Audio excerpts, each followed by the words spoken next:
प्यारे बच्चों, class 12th गृह विज्ञान होम साइंस का हम लोगों ने ऑब्जेक्टिव क्वेश्चन कंप्लीट कर लिया है।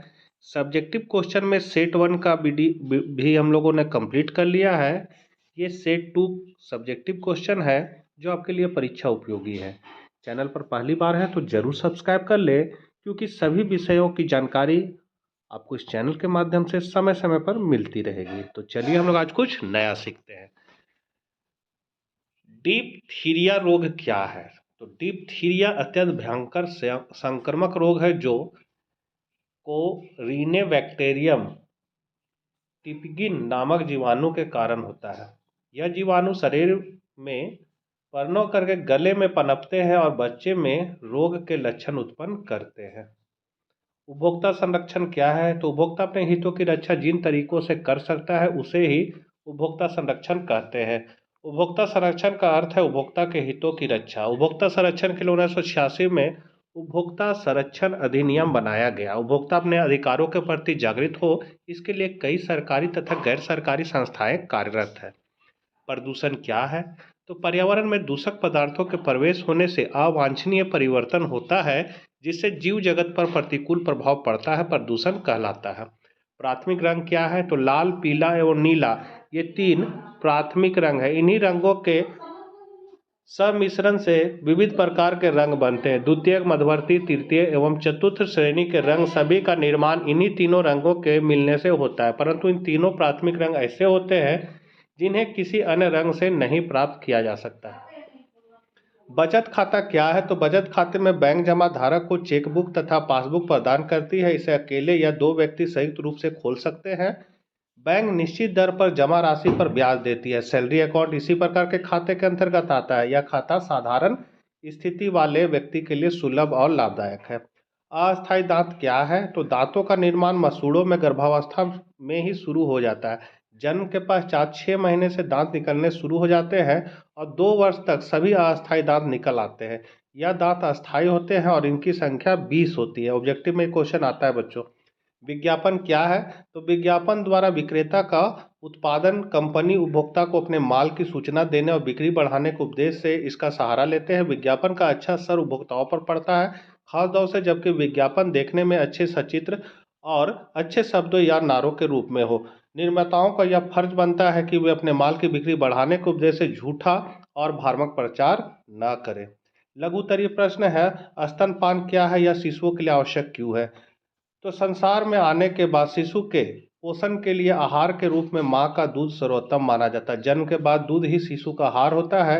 शिशु के इस आहार का प्रबंध माता के स्तन द्वारा होता है। यह प्राकृतिक आहार है जो शिशु के लिए अमृत समान होता है।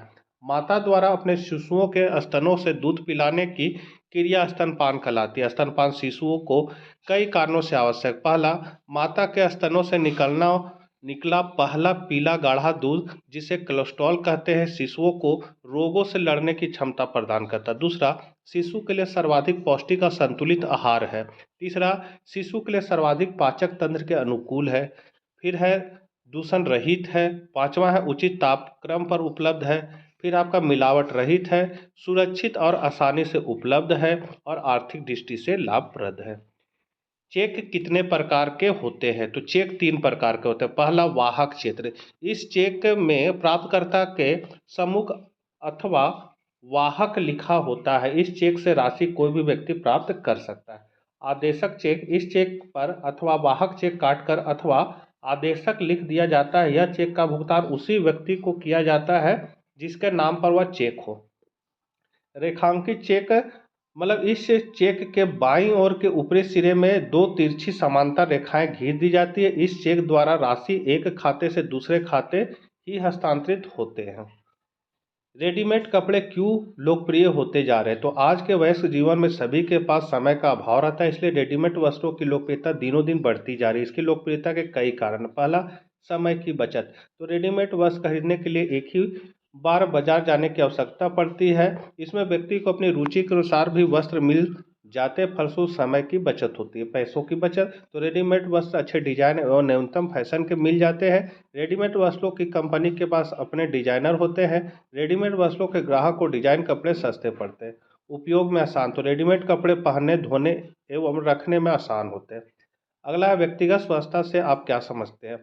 तो व्यक्ति स्वच्छता का अर्थ होता है अपने संपूर्ण शरीर को स्वच्छ रखना, जिसमें विशेष रूप से हाथों, बालों, नाखूनों तथा कपड़ों की स्वच्छता आती है। व्यक्तिगत स्वच्छता के अंदर बुरी आदतों को रोकना भी महत्वपूर्ण है, जैसे नाक पकड़ना, रगड़ना, धूम्रपान करना, बालों, कानों तथा चेहरे को छूना आदि।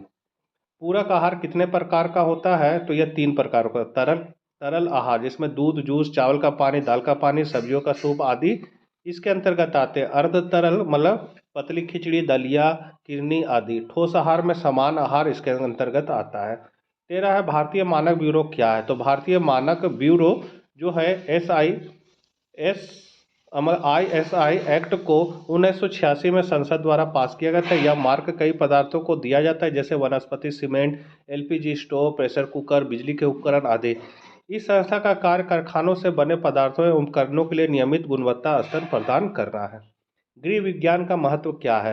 इसका पहला महत्व है गृह विज्ञान शिक्षा द्वारा छात्रों को घर से संबंधित विषयों का वैज्ञानिक और कलात्मक ढंग से अध्ययन कराया जाता है। गृह विज्ञान द्वारा धन व्यवस्थापन की पूरी जानकारी प्राप्त होती है। आहार एवं पोषण से संबंधित सारी जानकारी इस विषय के अंतर्गत दिया जाता है। बाल प्लस मनोविज्ञान, गृह परिचर्चा, उपभोक्ता शिक्षा आदि के जानकारी गृह विज्ञान के अंतर्गत दिया जाता है। दीर्घ उत्तरीय प्रश्न में है आहार आयोजन को प्रभावित करने वाले तत्वों की विवेचना कीजिए। तो पहला है परिवार में सदस्यों की संख्या।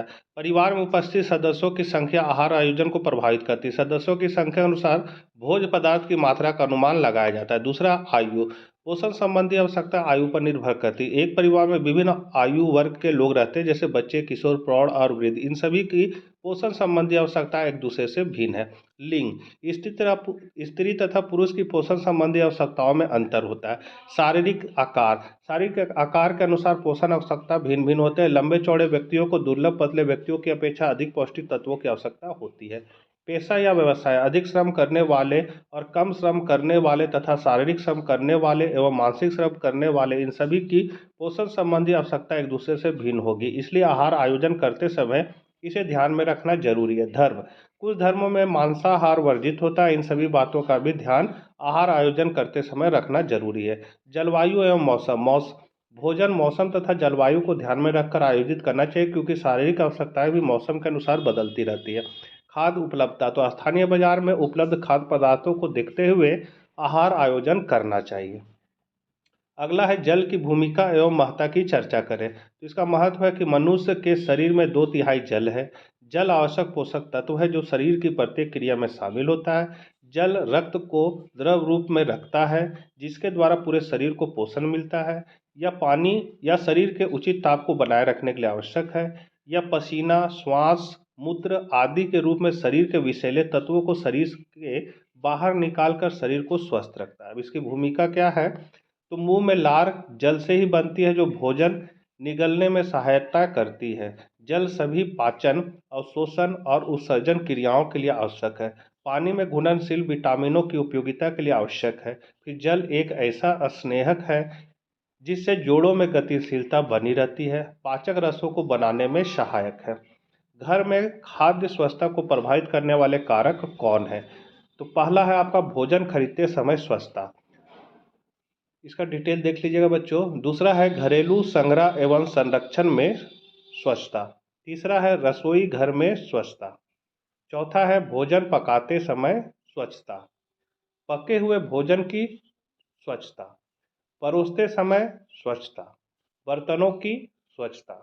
कूड़े करकट का उचित निकास। तो ये आप पॉइंट आप डिटेल देख लिए हैं, डिटेल कर लीजिएगा बच्चों। 18 नंबर है पारिवारिक आय के अनुपूरक साधन क्या है। तो इसका अनुपूरक साधन है पहला गृह एवं लघु उद्योग। इसका डिटेल आप लोग देख लीजिए बच्चों। दूसरा पॉइंट है अंशकालीन नौकरी। तीसरा है ट्यूशन। चौथा पॉइंट है आपका ओवर टाइम। पांचवा है घरेलू बागवानी करना। छठा है बचत की राशि का उचित विनियोग। 19 नंबर क्वेश्चन है बच्चों की देखरेख की क्या क्या वैकल्पिक व्यवस्था की जा सकती है। तो इसके लिए उचित व्यवस्था की जा सकती है, आप डिटेल देख लीजिए। पहला पॉइंट है परिवार में दादा दादी या नाना नानी के द्वारा।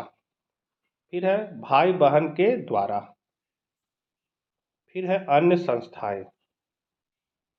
20 नंबर क्वेश्चन है कपड़ों की गुणवत्ता किन किन कारणों पर निर्भर करती है। तो आज बढ़ती हुई महंगाई के कारण कपड़ों की कीमत तथा सिलाई दिन प्रतिदिन बढ़ती जा रही है। एक समय था जब समयाभाव के कारण जल्दी में व्यक्ति बने बनाए कपड़े खरीदने की सोचता थे, क्योंकि उस समय बहुत कम बने बनाए कपड़े मिलते थे। परंतु आज बाजार में विभिन्न प्रकार के बने बनाए कपड़े बहुतायत मात्रा में उपलब्ध है। जहां पहले उपभोक्ता को बने बनाए वस्त्र में चयन का मौका नहीं मिलता था, वहां आज उपभोक्ताओं की अनेक प्रकार के वस्त्रों की उपलब्धता में चयन करने का मौका मिलता है। यहाँ गुणवत्ता के कुछ चिन्ह हैं जिन्हें आपको खरीदने से पहले जांचना चाहिए। मतलब जब आप रेडीमेड कपड़ा खरीदने जाएं तो इन चीज़ों को जरूर गौर कीजिए। तो पहला है, कपड़े में सिलवटे फीकापन नहीं होना चाहिए तथा टिकाऊपन होना चाहिए। सिलवटे जांचने के लिए कपड़ों को निचोड़कर परीक्षण करें। अपनी स्थिति के अनुरूप देख रेख निर्देशों के अनुसार जांचें। दूसरा है सिलाई। सिलाई मजबूत बनावट, जोड़े तथा किनारों के साथ की संपूर्णता देखें। अस्तर, तो इनसे वस्त्रों को उचित आकार तथा ठहराव दिया जाता है। इस काम के लिए जो भी कपड़ा लिया जाए वह दूसरे कपड़े के अनुरूप ही होना चाहिए। अस्तर मुलायम तथा सुविधाजनक होना चाहिए। बहुत तंग सिला हुआ अस्तर निकल जाता है। कोर और ब्लेजर में एक आंतरिक अस्तर भी होता है। अस्तर पक्के ढंग का है तथा पहले से ही सिकोड़ा गया होना चाहिए। फिर है बंधक। बंधक कपड़ों के अनुसार उचित आकार के होने चाहिए। कपड़े से बिल्कुल मिलना चाहिए। यदि अदृश्य बनाते हैं तो वे पट्टी में बिल्कुल छिपे होने चाहिए। ट्रिम, तो ट्रिम अच्छी तरह जुड़ी समन्वित होनी चाहिए तथा पोशाक के प्रदर्शन से अनाकर्षित नहीं होनी चाहिए।